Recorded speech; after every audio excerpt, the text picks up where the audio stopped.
بسم الله الرحمن الرحيم. الحمد لله رب العالمين إله الأولين والآخرين، والصلاة والسلام على أشرف الأنبياء والمرسلين سيدنا ومولانا محمد بن عبد الله الأمين وعلى آله وصحبه أجمعين وعلى كل من دعا بدعوته واستنى بسنته واهتدى بهديه إلى يوم الدين. أما بعد فقد قال الله تبارك وتعالى في شأن حبيبه: إن الله وملائكته يصلون على النبي يا أيها الذين آمنوا صلوا عليه وسلموا تسليما. اللهم صل على سيدنا محمد وعلى آل سيدنا ومولانا محمد وبارك وسلم. جزا الله عنا نبينا محمدا صلى الله عليه وسلم بما هو أهله. اللهم صل على سيدنا محمد في أول وأوسط وآخر كلامنا. بزرگان محترم، برادران اسلام، آج کا ہمارا یہ جمع ہونا سرکار دو عالم صلی اللہ تعالی علیہ وسلم کی سیرت طیبہ، آپ صلی اللہ علیہ وسلم کے اوصاف، آپ کے خصائل، آپ کے مناقب، ان ساری چیزوں کے سننے کی غرض سے ہے۔ یہ رسول اللہ صلی اللہ علیہ وسلم کے محبت کی بات ہے کہ آپ کی بات سننے کے لیے لوگ جمع ہو گئے۔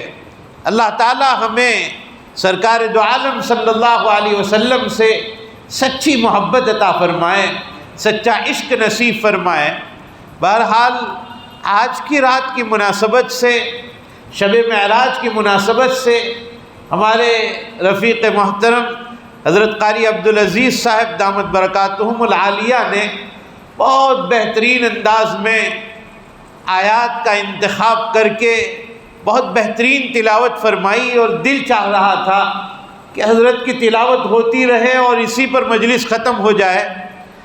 بہرحال کچھ باتیں سننے کے لیے ہم یہاں جمع ہوئے ہیں۔ اللہ تعالیٰ سے دعا کرتے ہیں کہ حق تعالیٰ شانہ مفید اور کام کی باتیں کہنے کی توفیق عطا فرمائیں، اور جو کچھ کہا جائے اللہ تعالیٰ ان تمام باتوں پر ہم سب کو عمل کرنے کی توفیق عطا فرمائیں۔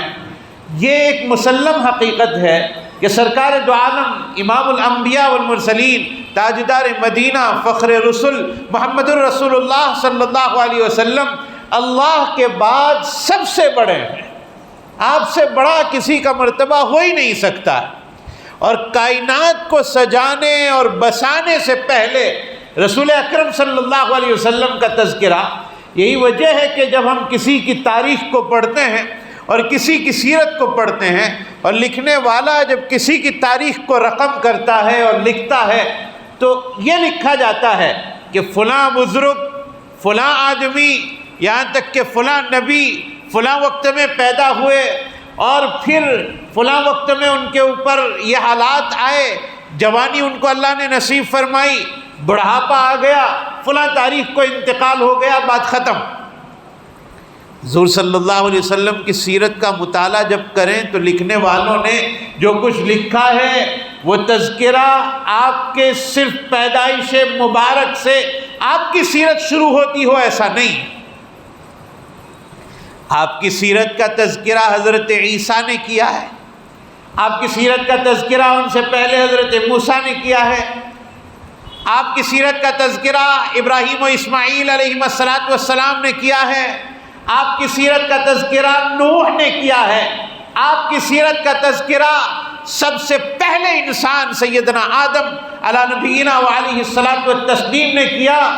اور حضرت آدم نے اس طرح تذکرہ کیا کہ میری پیدائش کے بعد پہلی نظر میری عرش کے پائے پر پڑی تو اللہ کے نبی محمد صلی اللہ علیہ وسلم کا نام وہاں موجود تھا۔ حضرت آدم کے وجود سے پہلے تذکرہ۔ حضور فرماتے ہیں میں نبی بنا دیا گیا تھا جبکہ آدم تو ابھی مٹی اور گارے کے درمیان تھے، ابھی پیدا بھی نہیں ہوئے تھے۔ آپ کا تذکرہ تب سے ہے جبکہ حضرت آدم کو وجود نہیں تھا، آسمانوں کو وجود نہیں تھا، زمین کا وجود نہیں تھا، چاند ستارے اور دنیا کی ساری چیزوں میں سے کسی چیز کا وجود نہیں تھا، اللہ اس سے پہلے محمد رسول اللہ صلی اللہ علیہ وسلم کا تذکرہ کر چکے ہیں، اور آپ صلی اللہ علیہ وسلم کو پیدا کرنے کا اور دنیا میں بھیجنے کا ارادہ فرما چکے ہیں، امام الانبیاء والمرسلین بنانے کا ارادہ فرما چکے ہیں۔ یہ ساری چیزوں سے پہلے آپ کا تذکرہ، اور پھر یہ سلسلہ چلا حضرت آدم سے لے کر حضرت عیسیٰ علیہ السلام تک، سارے نبیوں نے آپ کا تذکرہ کیا، اور پھر نبی کریم صلی اللہ تعالیٰ علیہ وسلم جب دنیا میں تشریف لا رہے تھے تو ایسے حالات اور ایسے واقعات پیش آئے کہ جو واقعات یہ بتلا رہے تھے کہ کوئی بڑی ہستی آنے والی ہے، کوئی بڑی شخصیت وجود میں آنے والی ہے جی، اور اس کے بعد سرکار دو عالم صلی اللہ علیہ وسلم کا تذکرہ اور آپ کی پیدائش، اور آپ کی پیدائش پر بڑے بڑے واقعات کا پیش آنا، نور کا چمکنا اور ایران میں کھلبلی کا مچ جانا، یہ ساری چیزیں بتلا رہی ہے کہ دنیا کا اب امام پیدا ہو چکا ہے، امام الانبیاء والمرسلین پیدا ہو چکے ہیں۔ میں یہ عرض کر رہا تھا کہ آپ کی سیرت کا تذکرہ آپ کے پیدائش سے نہیں، آپ کی پیدائش سے بہت پہلے سے آپ کی سیرت کا تذکرہ، اور جب آپ دنیا سے پردہ فرما چکے اور آپ کی سیرت کا تذکرہ ختم ہو چکا ہو، ایسا نہیں، آپ تشریف لے گئے دنیا سے، ابو بکر کی خلافت سرکار دو عالم صلی اللہ علیہ وسلم کی سیرت ہے، حضرت عمر کا عدل و انصاف حضور کی سیرت ہے، حضرت عثمان کی جود و سخاوت حضور کی سیرت ہے، حضرت علی ابن ابی طالب رضی اللہ تعالیٰ عنہ کی بہادری حضور کی سیرت ہے، صحابہ کرام جب تک رہے یہ ایک ایک صحابی دلیل نبوت تھا دنیا کے سامنے، اور آپ کی سیرت صحابہ کے ذریعے چلتی رہی، اس کے بعد تابعین آپ کا تذکرہ کرتے رہے، کبھی تابعین میں آپ کا ذکر ہوتا رہا۔ آج اگر کوئی امتی آپ کی ایک سنت کو زندہ کرتا ہے، وہ آپ کی سیرت کو چلا رہا ہے۔ قرآن کریم پڑھتے ہیں، آپ کی سیرت رواں دواں ہے، آپ کی سیرت چلتی رہے گی، دنیا ختم ہو جائے گی، آپ کی سیرت ختم نہیں ہوگی، اور جب دوبارہ ہمیں زندہ کیا جائے گا تب بھی سیرت ختم نہیں ہوگی، تب بھی آپ کی سیرت چلے گی۔ ساری امتیں جمع ہو کر حضرت آدم کے پاس جائیں گی اور حضرت آدم سے کہے گی انت ابونا و ابو البشر، آپ ہمارے ابا ہیں، انسانیت کے باپ ہیں، ذرا آگے بڑھو نا، لوگ پریشان ہو رہے ہیں، حساب و کتاب شروع ہو جائے۔ حضرت آدم کہیں گے لست لہا، میری ہمت نہیں ہے۔ حضرت نوح کے پاس جائیں گے اور یہ کہیں گے کہ آپ بہت بڑے آدمی ہیں، ذرا اللہ سے درخواست کر دیجئے نا، حساب و کتاب شروع ہو جائے۔ حضرت نوح کہیں گے لست لہا، میری ہمت نہیں ہو رہی ہے۔ حضرت ابراہیم منع کریں گے، حضرت اسماعیل منع کریں گے، لوگ چلتے چلتے موسیٰ علیہ السلام کے بعد حضرت عیسیٰ علیہ السلام کے پاس جائیں گے، اور حضرت عیسیٰ علیہ السلام رہنمائی کریں گے کہ سرکار دو عالم صلی اللہ علیہ وسلم کی خدمت میں جایا جائے۔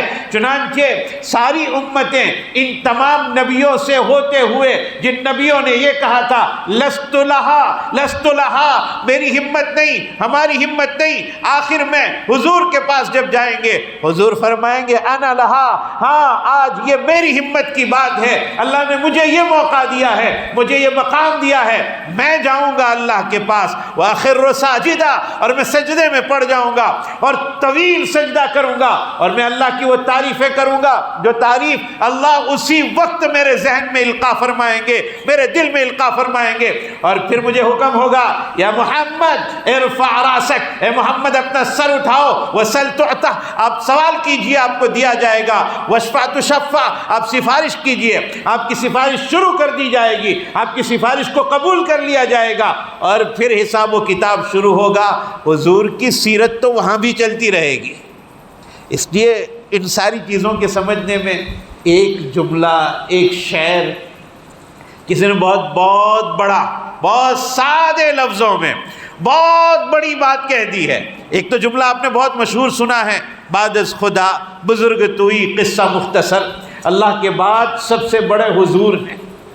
اسی کو کسی شاعر نے بہت آسان لفظوں میں اردو زبان میں کہا ہے کہ ہم نے اپنے بڑوں سے سنا ہے، ہم نے اپنے بڑوں سے سنا ہے کہ صرف اللہ ان سے بڑا ہے، اللہ صرف ان سے بڑے ہیں، باقی ان سے بڑا کوئی ہو ہی نہیں سکتا ہے۔ سرکار دو عالم صلی اللہ علیہ وسلم سب سے بڑے ہیں۔ آپ کائنات کی روح ہیں، آپ صلی اللہ تعالی علیہ وسلم کائنات کے بننے کا سبب، کائنات کے وجود کا سبب ہے۔ آپ نہ ہوتے تو دنیا نہ بنتی، آپ نہ ہوتے تو زمین و آسمان کا یہ نظام نہ ہوتا، آپ نہ ہوتے تو یہ ستارے اور چاند نہ ہوتے، آپ نہ ہوتے تو دنیا کی یہ جو ہواؤں کی ہیرا پھیری اور رات اور دن کا آنا جانا یہ کچھ نہ ہوتا اگر حضور نہ ہوتے۔ اتنا بڑا درجہ حضور اکرم صلی اللہ علیہ وسلم کا کہ آدمی بیان کرتے کرتے اس کی طاقت ختم ہو سکتی ہے۔ حضور کے مقام و مرتبے کو کوئی سمجھ نہیں پائے گا، وہ انتہا تک نہیں پہنچ پائے گا۔ امام الانبیاء والمرسلین تاجدار مدینہ محمد رسول اللہ صلی اللہ تعالی علیہ وسلم کا مقام و مرتبہ تو قدم قدم پہ سمجھ میں آتا ہے، لیکن ایک وہ مرتبہ کہ حضرت سلیمان علیہ السلام کی تاریخ پر اور آپ کی سیرت پر جب نظر ڈالتے ہیں، قرآن کریم نے جس کو بیان کیا ہے کہ حضرت سلیمان کو اللہ تعالیٰ نے ہواؤں پر سلطنت عطا کی تھی اور آپ کا ایک تخت تھا جس پر آپ سوار ہوتے تھے اور ہوا کو حکم کرتے تھے، اور آنے واحد میں وہ ہوا آپ کو کہاں سے کہاں پہنچا دیتی تھی۔ بڑی حکومت، آپ کا تخت اڑتا تھا لیکن آسمانوں کے نیچے نیچے، سورج سے نیچے، آسمانوں سے نیچے۔ قربان جائیے سرکار دو عالم صلی اللہ تعالی علیہ وسلم کے مقام و مرتبے پر کہ جب آپ کے قدم آگے بڑھے ہیں تو سلیمان کا تخت آسمان کے نیچے رواں دواں ہوتا تھا، میرے آقا اپنے قدم مبارک کو لے کر ساتوں آسمانوں کو چیرتے ہوئے بہت بلندی پر پہنچے ہیں۔ اتنی بلندی پر پہنچے، اتنی بلندی پر پہنچے کہ اللہ رب العزت کے سامنے سلام پیش کیا تو ان لفظوں میں التحیات للہ والصلوات والطیبات، اے اللہ جتنی زبانی عبادتیں ہو سکتی ہے، جتنی بدنی عبادتیں ہو سکتی ہے، جتنی مالی عبادتیں ہو سکتی ہے، اے اللہ وہ سب آپ کے لیے ہے۔ عبادت کرنے والا عبادت آپ کے لیے کرتا ہے، آپ کی تعریف کرنے والا آپ کے لیے تعریف کرتا ہے، آپ کا قرآن پڑھنے والا آپ کے لیے قرآن پڑھتا ہے، آپ کے لیے نماز پڑھتا ہے آدمی، وہ آپ کے لیے پڑھتا ہے، صدقات کرتا ہے آپ کو راضی کرنے کے لیے کرتا ہے۔ یہ ساری عبادتیں چاہے وہ زبانی ہو، چاہے وہ بدنی ہو، چاہے وہ مالی ہو، اے اللہ یہ سب کا سب تیرے لیے۔ تو اللہ نے جواب دیا اس تحیے کا، السلام علیک ایھا النبی، یہ وہ تحیات ہے جس کو ہم نماز میں پڑھتے ہیں، السلام علیک ایھا النبی، اے نبی آپ پر سلامتی ہو۔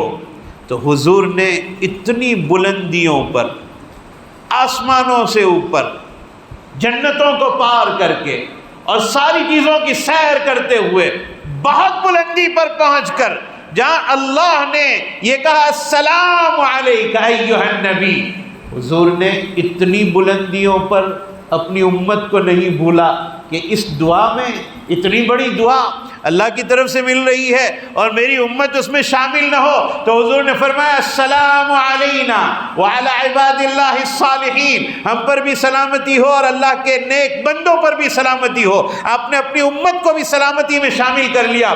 یہ جو منظر تھا کہ حضور سلام کر رہے ہیں التحیات للہ والصلوات والطیبات، اور اللہ جواب دے رہے ہیں السلام علیک ایھا النبی، اور حضور کہہ رہے ہیں السلام علینا وعلی عباد اللہ الصالحین، یہ منظر دیکھ کر فرشتوں کی زبانوں پر ایک غلغلہ طاری ہو گیا، ایک آواز آنے لگی، اشہد ان لا الہ الا اللہ واشہد ان محمدا عبدہ ورسولہ۔ یہ وہ التحیات ہے جس کو نماز میں پڑھا جاتا ہے، یہ اس کی منظر کشی ہے۔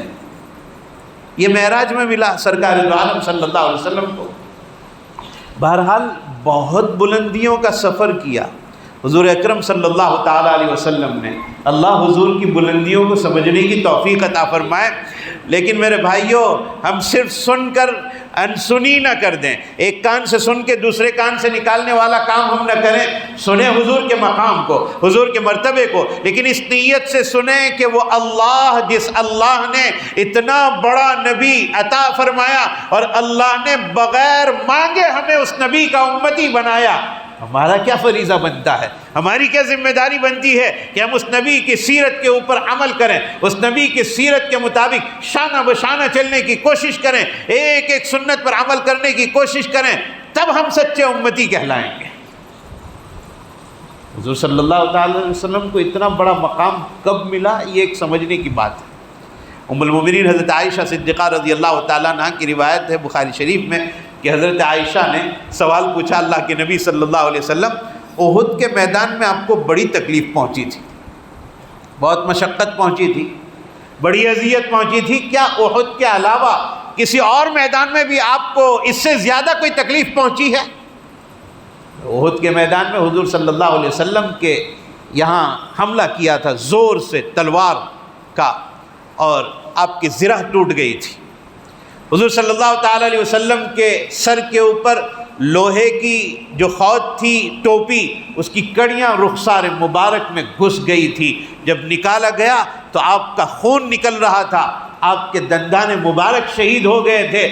یہ منظر دیکھ کر ام المؤمنین حضرت عائشہ صدیقہ رضی اللہ تعالیٰ عنہ سوال کرتی ہے اللہ کے نبی صلی اللہ علیہ وسلم، احد میں آپ کو بڑی تکلیف ہوئی، کیا اس سے زیادہ تکلیف کسی اور میدان میں ہوئی؟ حضور صلی اللہ تعالیٰ علیہ وسلم نے فرمایا عائشہ، جب میں نے اپنے آپ کو پیش کیا تھا عبد یعلیل کے سامنے طائف کے موقع پر، اور اس نے میری بات کو ٹھکرا دیا تھا، انکار کر دیا تھا، اور حضور صلی اللہ علیہ وسلم کے پیچھے پھر اوباش قسم کے لوگوں کو لگا دیا گیا تھا، حضور بہت دور تک دیر تک چلتے رہے اور ایک جگہ پہنچے تو جبرائیل اترے ہیں، اور جبرائیل نے کہا اللہ کے نبی صلی اللہ علیہ وسلم، اللہ نے پہاڑوں کا فرشتہ لے کر مجھے بھیجا ہے اور وہ آپ کے سامنے حاضر ہے۔ پہاڑ کے فرشتے نے سلام کیا، کہا اللہ کے نبی یہ اتنا بڑا پہاڑ، آپ کا حکم ہو ان دونوں پہاڑوں کو جوڑ دیا جائے، مکہ والے بھی اور طائف والے بھی دونوں کے بیچ میں کچل کر آج ختم ہو جائیں گے۔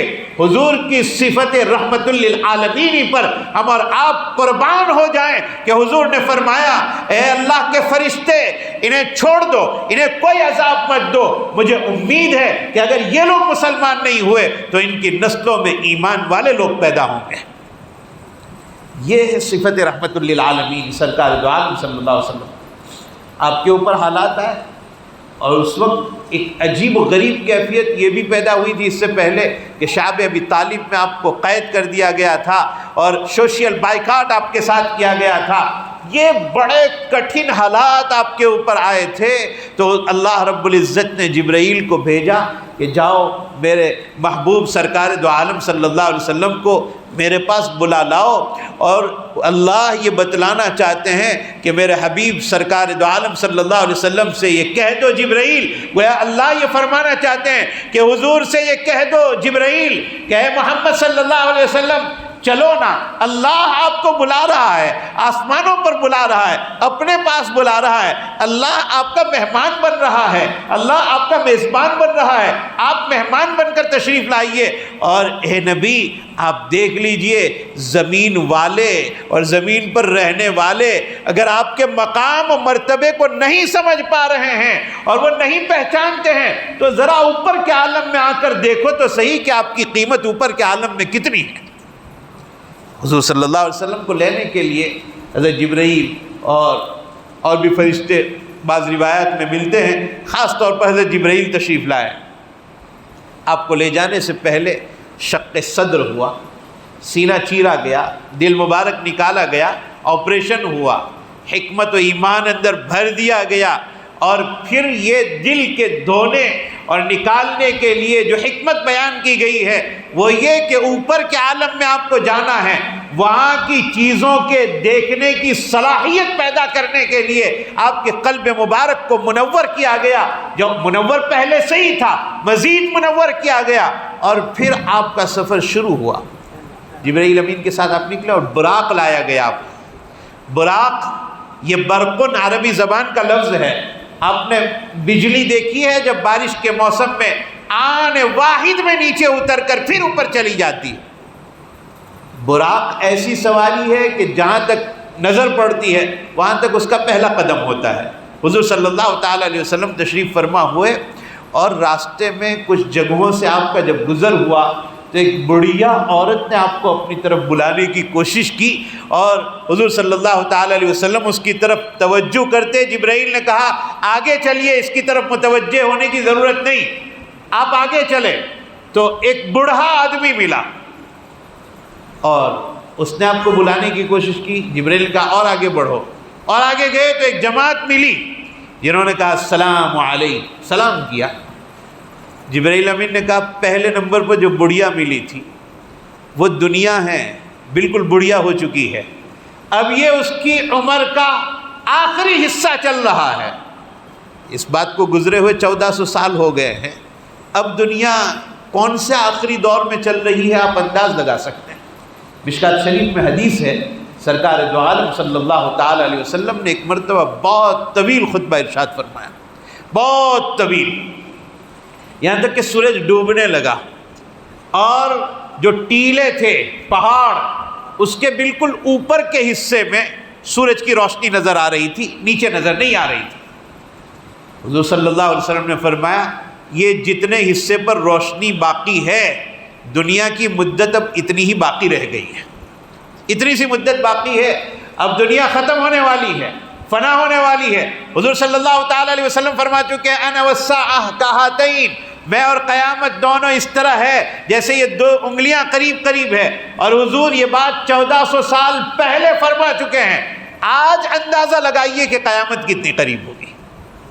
اور میرے بھائیوں، میں ابھی 2 ہفتے پہلے ایک جگہ میں نے ایک بات ذکر کی تھی کہ آدمی جب قیامت آئے گی تب آئے گی، لیکن جس کا انتقال ہو جائے نا اس کی تو قیامت شروع ہی ہو جاتی ہے۔ اور یہ میں نہیں کہتا، حدیث پاک میں من مات فقد قامت قیامت، جس کا انتقال ہو گیا اس کی قیامت شروع، قیامت میں حساب و کتاب ہونے والا ہے، جس کا انتقال ہو جائے قبر میں اس سے سوال ہوتے ہیں، اور اس سوال کے بعد فیصلہ ہوتا ہے کہ جنت کی کھڑکی کھول دی جائے یا جہنم کی کھڑکی کھولی جائے۔ موت کا مرحلہ بڑا کٹھن مرحلہ ہے۔ بہرحال میں یہ ذکر کر رہا تھا کہ وہ بڑھیا عورت یہ دنیا ہے۔ پھر جب آپ آگے بڑھے تو جو بوڑھا آدمی ملا تھا وہ شیطان، یہ دونوں آپ کو اپنی طرف کھینچنا چاہ رہے تھے، اور پھر جو ایک جماعت نے آپ کو سلام کیا وہ کچھ انبیاء کرام تھے جو آپ صلی اللہ علیہ وسلم کو سلام کر رہے تھے۔ یہ سفر ہوتے ہوتے ہوتے آپ بیت المقدس میں پہنچے ہیں، اور بیت المقدس میں آپ نے 2 رکعت تحیۃ المسجد ادا کی جبرائیل کے ساتھ، اور پھر کچھ انبیاء کرام آئے اور دوسرے آئے، یہاں تک کہ سارے نبیوں کی موجودگی میں اذان پڑھی گئی، نماز کا وقت ہو گیا، آپ نے نماز پڑھنے کے لیے کون آگے بڑھے؟ جبرائیل امین نے آپ کو بڑھایا آگے، اور سارے نبیوں کے آپ امام بنے، امام الانبیاء والمرسلین، تاجدار مدینہ محمد الرسول اللہ صلی اللہ تعالی علیہ وسلم۔ یہ آپ کا پہلا اسٹاپ تھا، اور اس کے بعد کی سفر کی منزلیں اب آگے دوسری تھی۔ اب تک آپ زمین پر تھے، براق پر تھے، اور وہ براق وہاں باندھا گیا بیت المقدس میں۔ جبرائیل امین نے ایک پتھر کے اندر اس طرح اپنی انگلی کو داخل کیا جس کے اندر ایک سوراخ بنا، اور سوراخ کے اندر وہ رسی داخل کی گئی، براق کو باندھ دیا گیا، اور بیان کیا گیا ہے کہ سارے نبی اپنے اپنی سواریوں کو اسی کے ساتھ باندھا کرتے تھے، جو کافی وقت گزرنے کی وجہ سے سوراخ بند ہو گیا تھا۔ جبرائیل نے اس کو دوبارہ بنا دیا اور اس کے ساتھ براق باندھ دیا گیا۔ پھر آپ کے لیے سیڑھی لائی گئی اور آپ ملأ اعلیٰ میں تشریف لے جا رہے ہیں، آسمانوں پر۔ شاہ عبد العزیز صاحب محدث دہلوی رحمۃ اللہ علیہ کی بات مجھے یاد آئی کہ یہاں سے پہلے آسمان تک کا سفر 500 سال کا ہوتا ہے، اور پھر ہر 2 آسمان کے درمیان کا فاصلہ 500 برس کا۔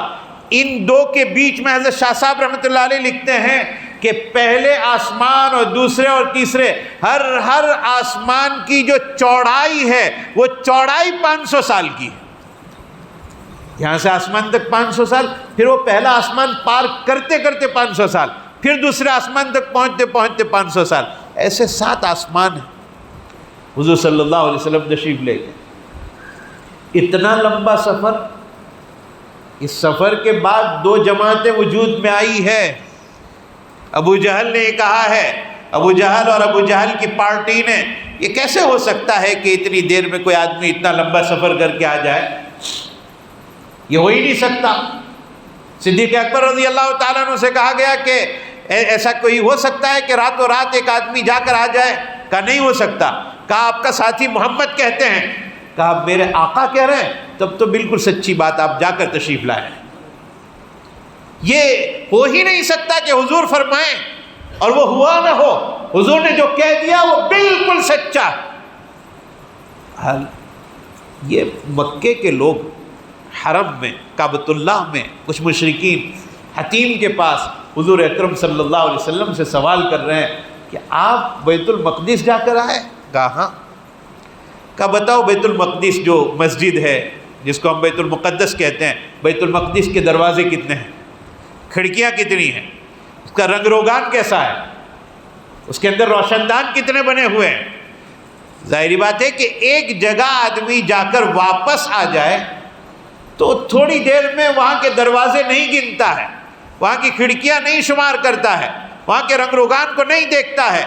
میرے آقا کے سامنے جب یہ سوال پیش کیا گیا کہ یہ بتلائیے کہ بیت المقدس کے دروازے کتنے، فلاں چیز کتنی، فلاں چیز کتنی، اللہ نے یہ دیکھا کہ میرے نبی سے یہ سوال پوچھا جا رہا ہے اور اب جواب دینا ہے، تو حضور کے دل پر ایسے تسلی قائم کر دی کہ میرے محبوب گھبرانے کی بات نہیں ہے۔ آپ اللہ نے بیت المقدس کو اپنی جگہ سے اٹھا کر حضور کے سامنے لا کر کھڑا کر دیا۔ مکے والے پوچھتے گئے اور حضور گن کر بتلاتے گئے۔ یہ معجزہ ہے سرکار دو عالم صلی اللہ علیہ وسلم کا۔ بہرحال آپ آسمان پر تشریف لے گئے اور وہاں بڑا زوردار انتظام ہے آسمانوں کا۔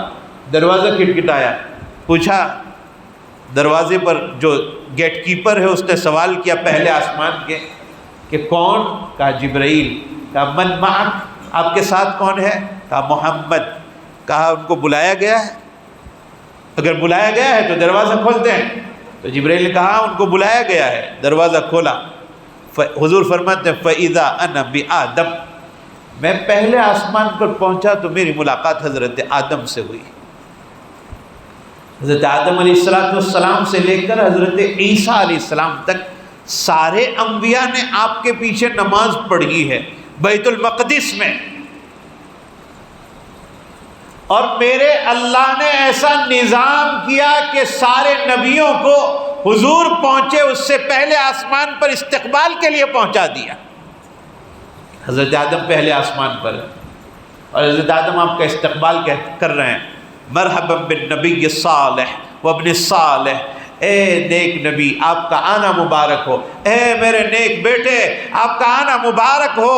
اور حضور کا استقبال کیا حضرت آدم علیہ السلام نے۔ پھر آپ دوسرے آسمان پر تشریف لے گئے تو حضرت عیسیٰ اور یحییٰ علیہ السلام ملے، اور آپ تیسرے آسمان پر تشریف لے گئے، حضرت یوسف کی ملاقات ہوئی، چوتھے آسمان پر حضرت ادریس کی ملاقات ہوئی، پانچویں آسمان پر حضرت ہارون کی ملاقات ہوئی، چھٹے آسمان پر حضرت موسیٰ کی ملاقات ہوئی، اور ساتویں آسمان پر حضرت ابراہیم کی ملاقات ہوئی۔ اور نبیوں کی ملاقات میں بھی بڑے اشارے اور بڑے رموز ہیں۔ کیوں ان نبیوں کی ملاقات کروائی گئی؟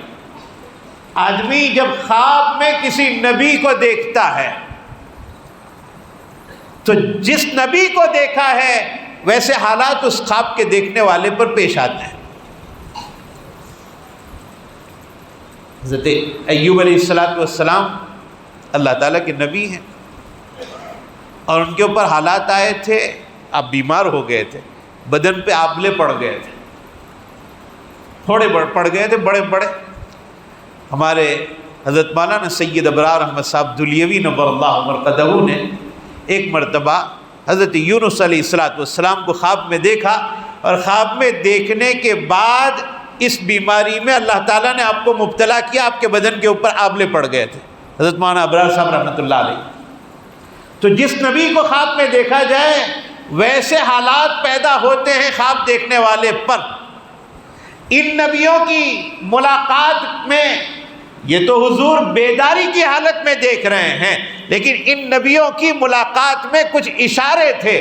پہلے نمبر پر حضرت آدم علیہ السلام کی ملاقات ہوئی، جس میں یہ ادھر اشارہ تھا کہ اے حبیب صلی اللہ علیہ وسلم، آدم آسمانوں میں رہتے تھے، جنت میں رہتے تھے، اپنی بیوی کے ساتھ رہتے تھے اور کوئی پابندی ان کے اوپر نہیں تھی، بہت آرام سے اپنی زندگی جنت میں بسر کر رہے تھے۔ اچانک یہ حادثہ پیش آیا کہ شیطان کے ورغلانے کی وجہ سے آپ نے وہ ایک دانہ کھا لیا حضرت آدم علیہ السلام نے، اور انہیں دنیا میں جانا پڑا، گویا اپنا وطن چھوڑ دینا پڑا۔ وطن جنت تھا اور جنت کا وطن چھوڑ کر دنیا میں جانا پڑا، دوسری جگہ کو اپنا وطن بنانا پڑا۔ اے میرے نبی، مکے کے لوگ آپ کو بہت پریشان کر رہے ہیں، ان قریب آپ کو مکہ چھوڑ کر دوسرے وطن میں جانا پڑے گا۔ گویا آپ کو مدینے کی طرف اشارہ کر دیا حضرت آدم کی ملاقات کے ذریعے سے، اور پھر دوسرے آسمان پر پہنچے۔ حضرت عیسیٰ علیہ السلام کی ملاقات میں یہ راز ہے کہ اے حبیب صلی اللہ علیہ وسلم، لوگ حضرت عیسیٰ کو بہت پریشان کر رہے تھے، اور اتنا پریشان کیا کہ ان کو قتل کرنے کی سازش بنا لی، لیکن ہماری ذات نے انہیں اذیت نہیں پہنچنے دی، ان کو اپنے پاس بلا لیا۔ اے حبیب صلی اللہ علیہ وسلم، آپ کو دنیا میں بہت ستایا جا رہا ہے، مکے کے لوگوں نے زمین تنگ کر دی ہے آپ کے لیے اور آپ کے صحابہ کے لیے، لیکن یاد رکھنا، جس طرح عیسیٰ کو کوئی تکلیف نہیں پہنچنے دی ہمیں، آپ کو بھی ہم کوئی تکلیف نہیں پہنچنے دیں گے۔ آپ کو عیسیٰ علیہ السلام کو جیسے عافیت کے ساتھ اٹھا لیا، آپ کو بہت عافیت کے ساتھ ہم مکے سے نکال کر دوسری جگہ یعنی مدینہ منورہ بھیج دیں گے۔ چنانچہ یہی ہوا کہ عیسیٰ علیہ السلام جیسے لوگوں کے سامنے تھے اور اچانک آسمانوں پر اٹھا لیے گئے، حضور ہجرت کی رات میں لوگوں کے سامنے سے نکل رہے ہیں اور کسی کو پتہ بھی نہیں چل رہا ہے۔ تیسرے آسمان پر حضرت یوسف علیہ السلام کی ملاقات میں یہ اشارہ تھا کہ اے نبی صلی اللہ علیہ وسلم، یوسف وہ نبی ہے کہ جو اپنے باپ کے ساتھ رہتے تھے، بھائیوں کے ساتھ رہتے تھے، اور بھائیوں کے حسد نے ان کو اذیت پہنچائی، تکلیف پہنچائی، اور تکلیف کا نتیجہ یہ نکلا کہ ان کو دور لے گئے، کنویں میں ڈال دیا گیا، اور کنویں سے نکالنے کے بعد ان کو چند کھوٹے سکوں میں بیچ دیا گیا، اور جب مصر پہنچے ہیں تو غلامی میں وقت گزارنا پڑا، اور اس کے بعد اللہ تعالیٰ یہ فرمانا چاہتے ہیں کہ ہم نے انہیں ایسی حکومت عطا کی کہ آپ مصر کے تخت و تاج کے مالک بنے۔ اس میں ادھر اشارہ ہے یوسف علیہ السلام کی ملاقات میں کہ اے نبی صلی اللہ علیہ وسلم، جیسے یوسف کا حال یہ تھا کہ اپنوں نے انہیں نہیں پہچانا، غیروں نے انہیں اپنے سر پر بٹھایا ہے، دوسرے ملک والوں نے انہیں بادشاہ بنا دیا ہے، اے نبی یہی آپ کے ساتھ ہوگا کہ مکے میں آپ کے اپنے لوگ نہیں پہچانیں گے، آپ مدینے پہنچ کر دیکھنا کہ اسلام کو کتنی اشاعت ملتی ہے، آپ کا مقام کتنا بڑا ہوگا۔ آپ کا مقام بڑا ہی ہے، لیکن وہاں پہنچ کر آپ کتنا کام کر پاؤ گے، اور وہ جتنا پہچانیں گے اتنا مکے والے آپ کو نہیں پہچانیں گے، آپ کے اپنے نہیں پہچانیں گے، دوسرے آپ کو زیادہ پہچانیں گے۔ اور اوپر تشریف لے گئے چوتھے آسمان پر، حضرت ادریس علیہ السلام سے ملاقات ہوئی، اور حضرت ادریس علیہ السلام وہ نبی ہیں کہ جنہوں نے سب سے پہلے لکھنے کا کام کیا، کتابت۔ حضرت ادریس سے پہلے کوئی لکھنا نہیں جانتے تھے، حضرت ادریس علیہ السلام نے پہلے نمبر پر لکھنے کا کام کیا۔ حضرت ادریس کی ملاقات میں ادھر اشارہ تھا کہ اے نبی، جب آپ مدینہ جاؤ گے تو مدینہ جانے کے بعد لکھی ہوئی تبلیغ آپ لوگوں کو کرو گے، خطوط لوگوں کو پہنچاؤ گے۔ چنانچہ مدینہ منورہ سے مختلف بادشاہوں کے نام سرکار دو عالم صلی اللہ علیہ وسلم نے خطوط بھیجے اور ان کو اسلام کی دعوت دی۔ اور پھر پانچویں آسمان پر حضرت ہارون کی ملاقات ہوئی، جس میں ادھر اشارہ تھا کہ موسیٰ جب نکلے تھے کوہ طور جانے کے لیے، اور حضرت ہارون کو اپنا خلیفہ بنایا تھا، اور یہ کہا تھا کہ آپ کو یہ نظام سنبھالنا ہے، لوگوں کو سنبھالنا ہے۔ کچھ لوگوں نے گوشالہ پرستی کی، بچھڑا بنایا اور اس کی پوجا کرنے لگے، جس کے نتیجے میں ان کو قتل کر دیا گیا۔ اے نبی، آپ کی امت میں کچھ نافرمان لوگ ہیں، ان قریب ان کو بھی قتل کیا جائے گا۔ چنانچہ بدر میں بڑے بڑے قریش کے سرداروں کو مسلمانوں کے ہاتھوں قتل کر دیا گیا۔ اور پھر چھٹے آسمان پر حضرت موسیٰ علیہ السلام کی ملاقات ہوئی، جس میں ادھر اشارہ ہے کہ موسیٰ علیہ السلام نے قوم جبارین کے ساتھ ٹکر لی تھی جو شام میں رہتے تھے، اور اللہ نے حضرت موسیٰ کو غلبہ عطا کیا تھا۔ اے نبی آپ بھی شام کی طرف جاؤ گے اور اللہ غلبہ عطا فرمائیں گے۔ چنانچہ تبوک آپ تشریف لے گئے اور آپ صلی اللہ تعالی علیہ وسلم کو اللہ تعالیٰ نے غلبہ عطا فرمایا، اور 7ویں آسمان پر ابراہیم علیہ السلام کی ملاقات ہوئی، اور ابراہیم علیہ السلام نے خانہ کعبہ کو بنایا، جس میں ادھر اشارہ تھا، 2 باتوں کا اشارہ تھا۔ اے نبی، جنہوں نے خانہ کعبہ کی تعمیر بنائی ہے، آپ اس خانہ کعبہ کی زیارت کرو گے، یعنی اللہ حج کا موقع آپ کو نصیب فرمائیں گے۔ اور دوسرا اشارہ یہ کہ اخیر میں ابراہیم کی ملاقات ہوئی، آپ بھی اپنی عمر کے اخیر میں حج کرنے کے لیے تشریف لے جائیں گے، چنانچہ وہی آپ کا حج ہوا جس کو حجۃ الوداع کے نام سے یاد کیا جاتا ہے۔ یہ آسمانوں کا سفر طے ہوا نبیوں سے ملاقات ہوتے ہوئے، اور پھر آپ چلتے رہے، ایک باؤنڈری پر پہنچے جہاں پہنچ کر آگے بڑھنا کسی کے لیے ممکن نہیں، جسے سدرۃ المنتہا کہتے ہیں، اور سدرۃ المنتہا کے آگے نہ جبرائیل پہنچ پائے ہیں نہ کوئی اور، صرف حضور اکرم صلی اللہ تعالی علیہ وسلم آگے نکلے ہیں۔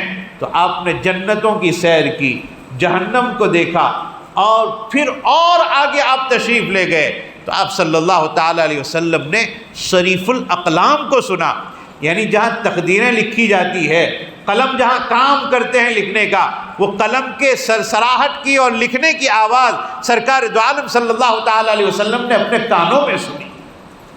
اتنا لمبا سفر کروایا حضور صلی اللہ علیہ وسلم کو اللہ تعالیٰ نے، اور اپنا قرب نصیب کیا۔ اور بات چیت میں نے پہلے سنائی التحیات للہ والصلوات والطیبات والی، اتنا قرب نصیب ہوا، اور اللہ اپنے حبیب صلی اللہ علیہ وسلم کو اپنے پاس بلا کر، اپنے قریب بلا کر ایک چیز امت کے لیے ہدیہ دینا چاہ رہے ہیں، تحفہ دینا چاہ رہے ہیں۔ جب کوئی بادشاہ کسی جگہ جائے، کسی بادشاہ کے یہاں، حضور صلی اللہ علیہ وسلم اللہ کے بعد سب سے بڑے ہیں اور سب سے بڑی ذات کے پاس گئے ہیں، تو جب کوئی بڑا کسی بڑے کے پاس جاتا ہے اور وہ ایک بڑا دوسرے بڑے کو کوئی چیز تحفے میں دے، تو ایسی چیز تحفے میں دیتا ہے کہ دینے والے کے بڑے ہونے کا بھی اس میں اعلان ہو، اور جس کو دیا جائے وہ بھی یہ سوچے کہ بہت بڑی چیز مجھے ہدیے میں ملی۔ ظاہری بات ہے کہ آسمانوں تک بلا کر اور قریب بلا کر جو چیز بطور تحفہ اللہ تعالیٰ نے عطا فرمائی ہوگی، وہ کتنی بڑی چیز ہوگی؟ وہ چیز تھی 50 نمازیں۔ رات اور دن میں امت کے لیے اللہ تعالیٰ نے 50 نمازیں عطا فرمائی۔ کہا آپ کی امت کو کہو کہ 50 نمازیں پڑھے۔ حضرت موسیٰ کے پاس آئے اور کہا آپ کی امت نہیں پڑھ پائے گی، ذرا کم کرواؤ، اور نمازیں کم ہوتی رہی، 45 40 35 اس طرح کرتے کرتے 5 نمازیں باقی رہ گئی۔ اور حضور جب تشریف لا رہے تھے تو اللہ تعالیٰ نے فرمایا اِنَّهُ لَا يُبَدَّلُ الْقَوْلُ لَدَيَّ، اے نبی ہماری باتیں بدلا نہیں کرتی، آپ کی امت سے جا کر کہہ دو 5 نمازیں ادا کرنا ہے، اللہ ثواب 50 کا دے گا۔ اللہ نے 50 ہی باقی رکھی ہے، ثواب 50 ہی کا باقی رہے گا۔ ہاں پڑھنے میں کم ہو گئی کہ ادا 5 ہی کرنا۔ یہ اللہ کا کرم ہے، اللہ تعالیٰ نے 5 نمازیں عطا فرمائی اور 50 سے کم کر دیا، 5 نمازیں عطا فرمائی۔ میرے بھائیو، اتنی بڑی جگہ پر بلا کر، اتنی اونچائیوں پر بلا کر جو چیز تحفے میں ملی ہے، وہ ایسی چیز ہے کہ اس چیز کو جب امت ادا کرتی ہے تو امت بھی معراج پر جاتی ہے۔ امت آسمانوں پر نہیں جا سکتی، لیکن معراج میں حضور نے اللہ سے بات چیت کی ہے۔ جب کوئی بندہ نماز پڑھتا ہے تو نماز میں وہ اللہ سے بات کرتا ہے۔ یہ مومن کی معراج ہے، یہ ہماری معراج ہے۔ حدیث پاک میں سرکار دو عالم صلی اللہ تعالی علیہ وسلم نے فرمایا، جب بندہ اللہ اکبر کہہ کر نماز شروع کرتا ہے اور کہتا ہے الحمدللہ رب العالمین، تو اللہ فرماتے ہیں حمیدنی عبدی، میرے بندے نے میری تعریف کی۔ یہ بات چیت ہو رہی ہے نا، اسی کو معراج کہتے ہیں۔ اسی کو حضور نے فرمایا الصلاۃ معراج المومن، نماز مومن کے لیے معراج ہے کہ وہ اللہ کے سامنے کھڑا ہوتا ہے اور اللہ سے بات چیت کرتا ہے۔ نماز میں اللہ کا قرب نصیب ہوتا ہے۔ اور پھر سجدوں کا تو پوچھنا ہی کیا، جب سجدے میں آدمی اپنا سر اور اپنا ماتھا رکھ دیتا ہے تو اس کا سر اللہ کے قدموں پر ہوتا ہے، اللہ کا انتہائی قرب نصیب ہوتا ہے۔ یہ نماز دی ہے میرے بھائیوں. میں دو تین مجلسوں میں ایک بات کہہ چکا ہوں، آپ کے سامنے بھی ذکر کرتا ہوں. دکھ کی بات، ڈر کی بات ہے، درد کی بات ہے، میں اس کو دہراتا رہتا ہوں. اللہ مجھے بھی عمل کی توفیق عطا فرمائے، آپ کو بھی عمل کی توفیق عطا فرمائے. وہ بات یہ ہے کہ 2 سال ہمارے ایسے گزرے ابھی جس کو کورونا کے نام سے یاد کرتے ہیں، اور اللہ اس سے سب کی حفاظت فرمائے. آئندہ اللہ کبھی ایسی تکلیف اور کبھی ایسی بیماری دنیا میں نہ لائے، اللہ ہر ایک کی حفاظت فرمائے. لیکن اس وقت آپ نے سنا ہے، میں نے بھی سنا ہے، جب مسجدیں بند ہو گئی تھی، لوگ باتیں کر رہے تھے، یار مسجدیں بند ہو چکی، تالے لگ چکے، صفیں نکال دی گئی، 2-3 آدمی مل کے نماز پڑھ رہے ہیں، جمعہ ادا نہیں ہو رہا ہے، تراویح نہیں ادا ہو رہی ہے، ہم نے فلاں جگہ چھپ کے تراویح پڑھی. یہ کانوں میں جب آواز پڑتی تھی تو ایسا لگتا تھا کہ اب کہ جب مسجدیں کھلیں گی تو ساری مسجدیں بھر جائیں گی. لیکن آج آپ خود دیکھ رہے ہو کہ وہی رفتار ہماری نمازوں کی چل رہی ہے جو پہلے تھی، اسی طرز پر ہم چل رہے ہیں. میرے بھائیوں، اللہ تعالیٰ کی طرف سے پکڑ آتی ہے، وہ تنبیہ کرنے کے لیے ہوتی ہے، تنبیہ کرنے کے لیے کہ بندہ سنبھل جائے، سدھر جائے، تنبیہ ہو جائے. اتنا بڑا حادثہ ہمارے سامنے آیا کہ مسجدیں بند ہو چکی، لیکن ہماری نمازوں کی وہی کیفیت، وہی حالت ہے جو پہلے تھی. بہت سنبھلنے کی بات ہے میرے بھائیوں. تقریریں تو بہت ہوتی ہیں، اور آپ نے آج سے پہلے بہت تقاریر سنی ہے. میں اکثر یہ کہا کرتا ہوں کہ ہمارے اندر جاننے کا مزاج ہے کہ ہم جاننا چاہتے ہیں کہ چلو آج تقریر ہے، دیکھیں مولانا کیا کہتے ہیں. یہ جاننا ہے. حضور کی سیرت کو ابو جہل جانتا تھا، حضور کی حقانیت کو ابو لہب جانتا تھا، حضور کے سچے ہونے کو امیہ ابن خلف جانتا تھا. لیکن یہ وہ سب نام ہیں جن کے بارے میں میں کہوں تو غلط نہیں ہے، بالکل صحیح بات ہے کہ یہ مانتے نہیں تھے. جانتے تو یہ لوگ بھی تھے، مانتے نہیں تھے. ہم بھی جانتے ہیں حضور کی سیرت کو، لیکن عمل نہیں کریں تو گویا ہم بھی نہیں مان رہے ہیں. مانتے ہوتے تو ہم عمل کر لیتے. بہت تکلیف کی بات ہے میرے بھائیوں. ہر شخص اپنے گریبان میں منہ ڈال کر تنہائی میں بیٹھ کر سوچے کہ ہم کس دہانے پہ جا رہے ہیں، کس دہانے پہ ہم کھڑے ہیں، کدھر ہمارا قدم جا رہا ہے، ہماری اولاد کیا کام کر رہی ہے، ہماری اولاد کے ہاتھوں میں آج کیا آ چکا ہے، وہ کیا کر رہے ہیں، ہم نے انہیں کن کاموں میں مصروف و مشغول کر دیا ہے.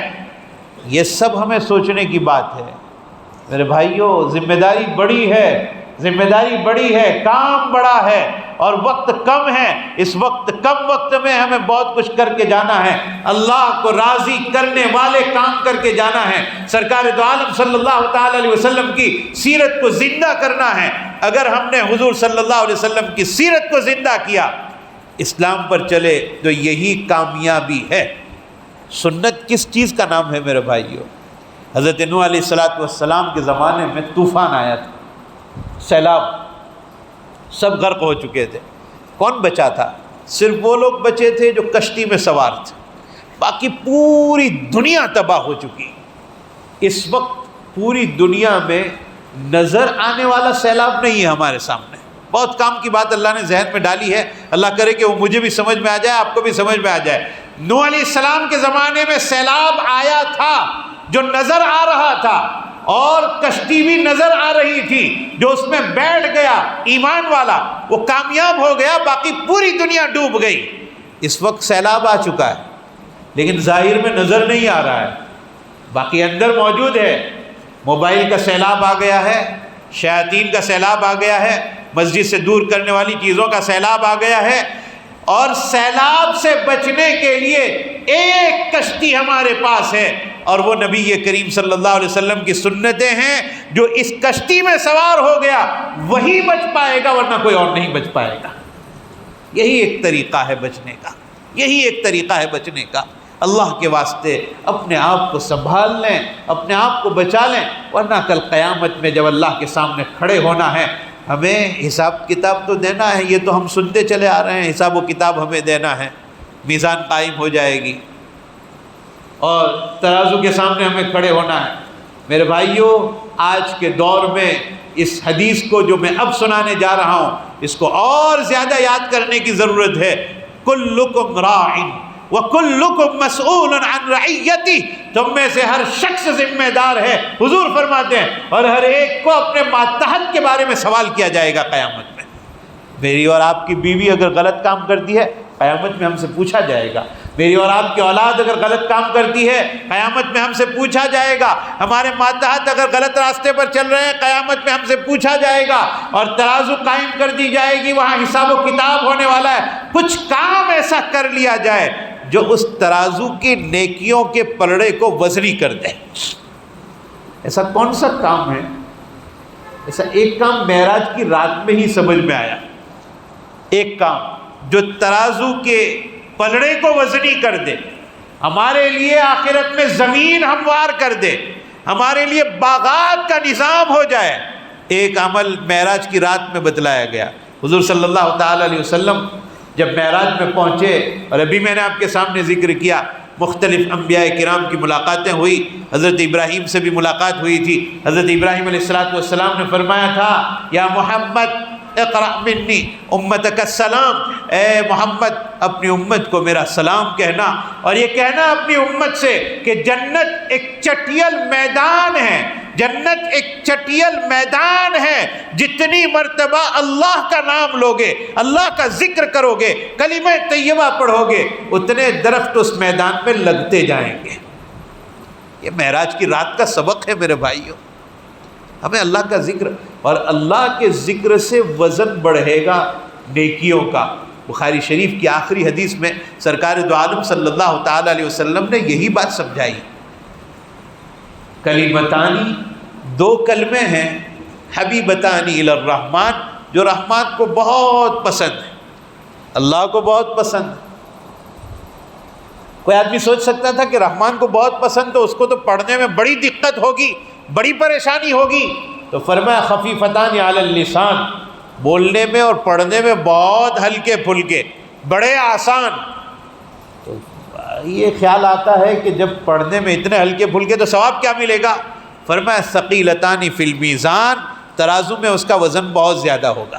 یہ میں آپ کو بتلاتا ہوں میرے بھائیوں کہ ترازو میں نیکیوں کا وزن بڑھانے کا ایک عمل حضور نے بتلایا، اور وہ ہے اللہ کا ذکر۔ وہ دو کلمے کون سے ہیں؟ فرمایا سبحان اللہ و بحمدہ، سبحان اللہ العظیم۔ یہ دو کلمے اگر آدمی پڑھتا رہے تو نیکیوں کے پلڑے میں وزن بڑھ جائے گا، حضور نے فرمایا، اور حضور کی بات سچی ہے۔ یہی وجہ ہے کہ بخاری شریف ہی میں دوسری جگہ یہ حدیث بیان کی، سرکار دو عالم صلی اللہ تعالی علیہ وسلم فرماتے ہیں، من قال فی اليوم 100 مرۃ سبحان اللہ و بحمدہ، جو آدمی 100 مرتبہ دن میں سبحان اللہ و بحمدہ ہی پڑھتا ہے، اتنا حصہ سبحان اللہ و بحمدہ 100 مرتبہ، حطت عنہ خطایا، تو اس کے سارے گناہ معاف کر دیے جاتے ہیں، ولو کانت مثل زبد البحر، اگرچہ وہ سمندر کی جھاگ کے برابر کیوں نہ ہو۔ اتنا سا جملہ ہے سبحان اللہ و بحمدہ، دن میں 100 مرتبہ پڑھنا ہے۔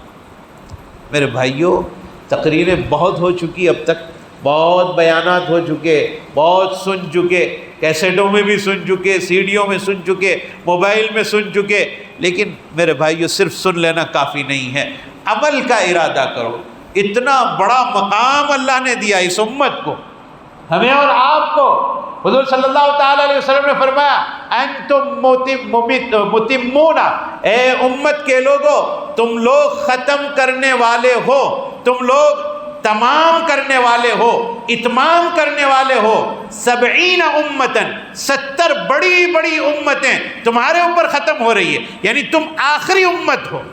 اس امت کا مقام کتنا بڑا کہ ہم سے پہلے جتنی امتیں گزر چکی، جن میں 70 بڑی امتیں تھیں، ان تمام امتوں میں جیسے سارے نبیوں میں خاتم النبیین محمد صلی اللہ تعالی علیہ وسلم ہیں، ایسے ہی ساری امتوں میں خاتم الامم ہماری امت ہے۔ اس امت کے بعد، جیسے اس نبی کے بعد، حضور کے بعد اب کوئی نبی نہیں آنے والے ہیں، اس امت کے بعد کوئی امت نہیں آنے والی ہے۔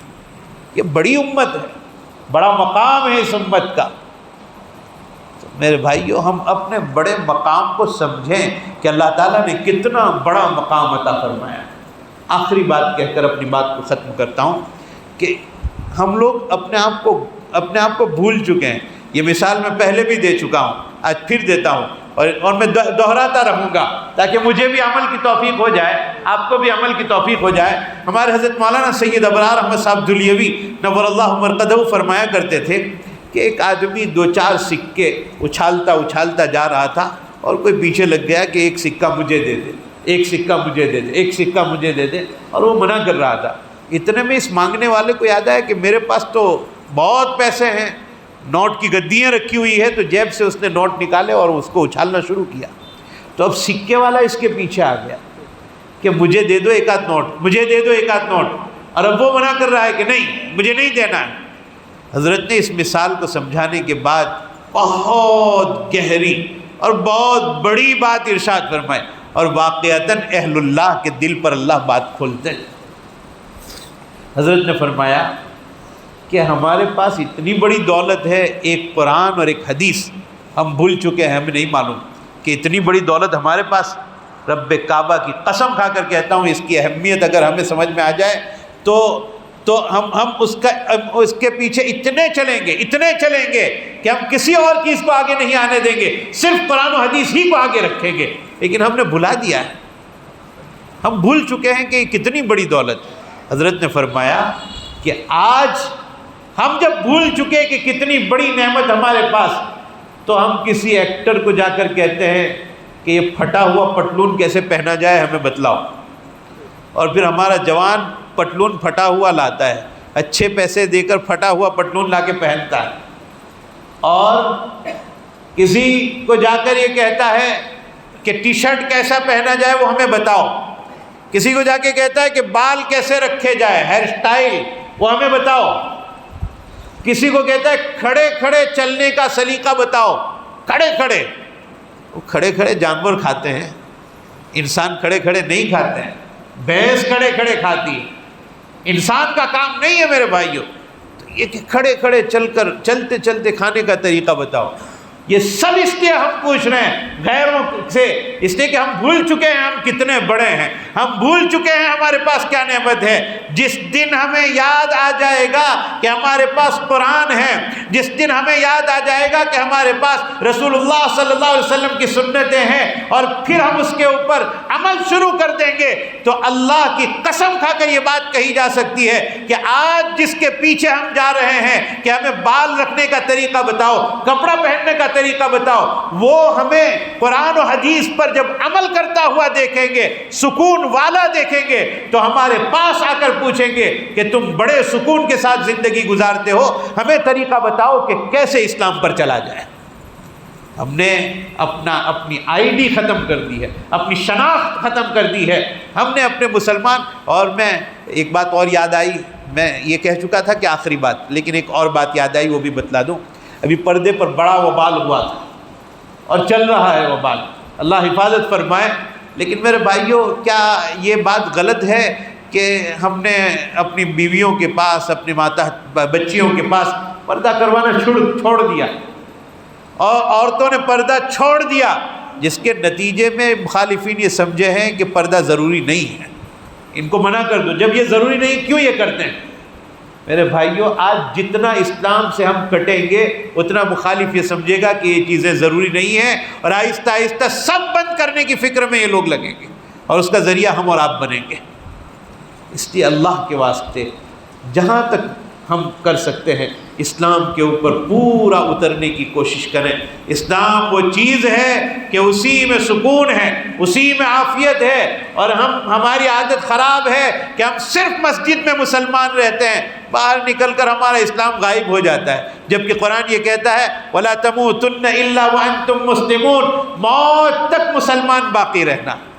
میرے بھائیوں، حضور کی سیرت کو ہم نے سنا، آپ صلی اللہ علیہ وسلم کے معراج کی باتیں ہم نے سنی، معراج میں ملنے والے ہدیے کو ہم نے سنا کہ نماز جیسی اہم ترین عبادت معراج میں دی گئی۔ آج پکا ارادہ کرو کہ انشاءاللہ ثم انشاءاللہ نمازوں کی ہم بہت زیادہ پابندی کریں گے، اور تا دم آخر انشاءاللہ ہماری نماز نہیں چھوٹے گی۔ اللہ ہم سب کو عمل کرنے کی توفیق عطا فرمائے۔ این دعا ازمن و از جملہ جہاں آمین بعد، وآخر دعوانا ان الحمدللہ رب العالمین۔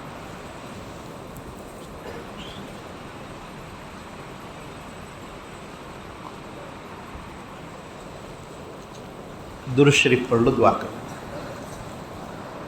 بسم اللہ الرحمن الرحیم، سبحان ربی الاعلی الوہاب، اللہم صلی علی سیدنا محمد وعلی آل سیدنا و مولانا محمد وبارک وسلم۔ جزا اللہ عنا نبینا محمد صلی اللہ علیہ وسلم بما هو اہلہ۔ اللہم صلی علی سیدنا محمد فی اول و اوسط و آخر کلامنا، لا الہ الا اللہ الحلیم الکریم، سبحان اللہ رب العرش العظیم، والحمد للہ رب العالمین۔ نسألک موجبات رحمتک وعزائم مغفرتک والغنیمة من کل بر والسلامة من کل اثم، لا تدع لنا ذنبا الا غفرته ولا ہما الا فرجته ولا دینا الا قضیته ولا مرضا الا شفیته ولا حاجة من حوائج الدنیا والآخرہ هي لك رضا الا قضیتها یا ارحم الراحمین۔ اللہم انا نسألک رضاک والجنہ ونعوذ بک من سخطک وغضبک والنار۔ اللہم انا نسألک تمام العافیہ ودوام العافیہ والشکر علی العافیہ۔ اللہم انک عفو کریم رحیم تحب العفو فاعف عنا یا کریم۔ اے اللہ ہمارے گناہوں کو معاف فرما۔ اے اللہ ہم بہت مجرم اور پاپی ہیں، آپ کے دربار میں معافی کی بھیک مانگنے کے لیے حاضر ہوئے ہیں۔ اے اللہ ہم بہت مجرم، بہت گنہگار، بہت خطا کار، بہت قصوروار، اور عبادت میں ایسے پیچھے ہو گئے ہیں کہ ہمارے لیے ہمارے سامنے آپ کے دربار میں پیش کرنے کے لیے ایک سجدہ بھی نہیں ہے، کوئی عمل نہیں ہے۔ اللہ کچھ نہیں ہے جو آپ کے دربار میں پیش کیا جا سکے، بس اتنی بات پیش کرتے ہیں کہ آپ کے آخری نبی کے ساتھ امتی ہونے کا ہمارا رشتہ ہے۔ اللہ اس رشتے کی لاج رکھ لیجئے، اس رشتے کی لاج رکھ لیجئے اور ہمیں بخش دیجئے، ہمیں معاف فرما دیجئے، ہمیں معاف فرما دیجئے۔ اے اللہ یہاں بہت سے ہاتھ اٹھے ہوئے ہیں، اس میں کچھ سفید داڑھیاں بھی نظر آ رہی ہے۔ اے اللہ ان کی دعائیں آپ رد نہیں فرماتے، کسی ایک کی آمین کو اے اللہ قبول کر کے ہم سب کی معافی کا اعلان فرما دیجئے، ہم سب کی معافی کا اعلان فرما دیجئے۔ آج معاف کر دیجئے اللہ، آج معاف فرما دیجئے اللہ، آج خالی ہاتھ مت لوٹائیے اللہ۔ اے اللہ ہم بہت بڑے مجرم ہیں، لیکن اے اللہ آپ اگر معاف کر دیں گے تو کوئی آپ کو پوچھنے نہیں آئے گا کہ اتنے بڑے مجرموں کو کیوں معاف کر دیا۔ اے اللہ آپ کا کچھ نہیں بگڑے گا، ہمارا کام بن جائے گا۔ آپ کا کچھ نہیں بگڑے گا، ہمارا کام بن جائے گا۔ اے اللہ ہمارا کام بنا دیجئے، اے اللہ ہمارا کام بنا دیجئے، اے اللہ ہمارے جرائم کو معاف فرما دیجئے۔ اے اللہ ہمارے جوانوں کو اور ہم سب کو خاص طور پر اے اللہ دین سے وابستہ رہنے کی توفیق عطا فرمائیے۔ اے اللہ نمازیں وقت پر پابندی کے ساتھ جماعت کے ساتھ ادا کرنے کی توفیق عطا فرمائیے۔ اے اللہ تلاوت قرآن عطا فرما، حلاوت قرآن عطا فرما، عشق قرآن عطا فرما، عظمت قرآن عطا فرما، فہم قرآن عطا فرما، محبت قرآن عطا فرما۔ اے اللہ یہ اتنے سارے لوگ اب آپ کے آخری نبی سرکار دو عالم صلی اللہ علیہ وسلم کی محبت میں جمع ہوئے، اے اللہ ہمارے مل بیٹھنے کو قبول فرما، ہمارے جمع ہونے کو قبول فرما۔ اے اللہ یہاں جتنے لوگ بیٹھے ہیں سب کے دلوں کی جائز مرادوں کو پورا فرما۔ اے اللہ امت مسلمہ میں جتنے لوگ مرحوم ہو چکے اے اللہ سب کی مغفرت فرما۔ اے اللہ سب کچھ کروٹ کروٹ چین و سکون عطا فرما۔ اے اللہ جتنے مقروض ہیں ہم سب کے قرضوں کی ادائیگی کا غیبی انتظام فرما۔ اے اللہ ہمیں یہاں جتنے لوگ بیٹھے ہیں اے اللہ پتہ نہیں کون کس مصیبت میں مبتلا ہوگا، اے اللہ اس مصیبت کو دور فرما۔ اے اللہ ہم سب کی مصیبتوں کو دور فرما، راحت عطا فرما، سکون عطا فرما، عافیت عطا فرما، اطمینان عطا فرما، اطمینان والی زندگی نصیب فرما۔ اے اللہ آپ کا کرم ہے، آپ نے ہمیں قرآن و حدیث سے اور اس کے پڑھنے پڑھانے سے وابستہ کیا ہے۔ اے اللہ مرتے دم تک ہمیں اس سے وابستہ رکھیے۔ اے اللہ آخری وقت آ جائے اور ہم حدیث پڑھا رہے ہو، قرآن پڑھا رہے ہو اور ہمارا انتقال ہو جائے اور اس پڑھانے میں اخلاص ہو، اے اللہ ہمیں ایسا موقع عطا فرمائیے، اے اللہ ہمیں ایسا موقع عطا فرمائیے۔ اے اللہ امت مسلمہ میں جتنے بچے بچیاں جوان ہو چکے ہیں انہیں بہتر جوڑے نصیب فرمائیے۔ اے اللہ ان کی رکاوٹوں کو دور فرمائیے، جنہوں نے دعا کے لیے کہا لکھا یا جو ہم سے توقع رکھتے ہیں اے اللہ ان سب کی جائز مرادوں کو پورا فرما۔ جو اللہ ہمارے ساتھ اکرام کا معاملہ کرتے ہیں اے اللہ ان کی جائز مرادوں کو پورا فرما۔ اے اللہ جو مانگا عطا فرما، جو مانگنے سے رہ گیا نصیب فرما۔ سرکار دو عالم صلی اللہ علیہ وسلم نے جتنی بھلائیاں مانگی ہے اے اللہ ہم مانگتے ہیں نصیب فرمائیے، اور آپ صلی اللہ علیہ وسلم نے جن جن شر و فتن سے پناہ چاہیے اے اللہ ہم پناہ چاہتے ہیں، حفاظت فرما لیجئے۔ رب اغفر وارحم وتجاوز عما تعلم انک انت العز الاکرم۔